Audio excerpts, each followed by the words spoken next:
looks like Aston Villa are in for a bit of trouble and they could be faced with a ban from Europe. How can this even happen? Well, if you didn't know, UEFA has certain ruling around how much you can play players' wages, and it's in a ratio. As a club, we preach that ratio quite a lot. I think we have 90%. The limit is 80, and they're now moving it down to 70 for next season. Obviously, we are going to break this, so we are now in talks with the UEFA to get a deal. Now, if you didn't know, Roma in 2023, they got hit with a massive sanction and they actually got banned from Europe for 1 year. However, I don't know if this will be the case with Villa this time, but we are trying to figure it out with UEFA. We seem to pay our players quite a lot of money, but here's the issue. I really like this from Walshcat. He took all these other huge clubs that are in insane amounts of debt. Obviously, Aston Villa as a club, yes, we might be a loss of revenue, but we are not in any debt as a lot of other clubs are. We're the ones having to sell players. These huge clubs, they can literally pick who they want to buy, spend any amount of money, yet we're the ones who have to sell, and that's why it's not fair and why we can't compete. It's almost like a must to pay players these high wages just so they stay at the club, because if you don't, you lose them, and if you lose those players, you might not be in with a good chance of getting European football again. Creates this everlasting cycle of failure. So it looks like Aston Villa will have to sell a huge key player, which is unfortunate, but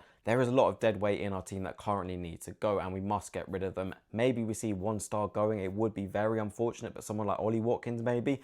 I don't know how long he's going to stay at the club. If it breaks Gabby's record by the end of the season, I'm sure he'll be happy and may even want to leave. This is just football. This is just what happens. You cannot keep your players consistently year on year, especially with having different varying seasons with different level of performances. Not getting Europe. Some people stay, some people go, some people want more, some people just retire. But it is not looking good for Aston Villa right now. We are going to take a hit from this, whether we like it or not. Maybe if we sell that huge player, we could save ourselves, but a fine wouldn't be the best thing. We're trying to grow as a club. A ban from Europe would be absolutely astronomically bad. Europe is a huge part of our revenue growth, attracts worldwide support, and that's probably worse than a fine. Click that follow button if you don't already and comment down below what you think of this. How do Aston Villa solve this problem? How do other clubs get around it? It is not fair.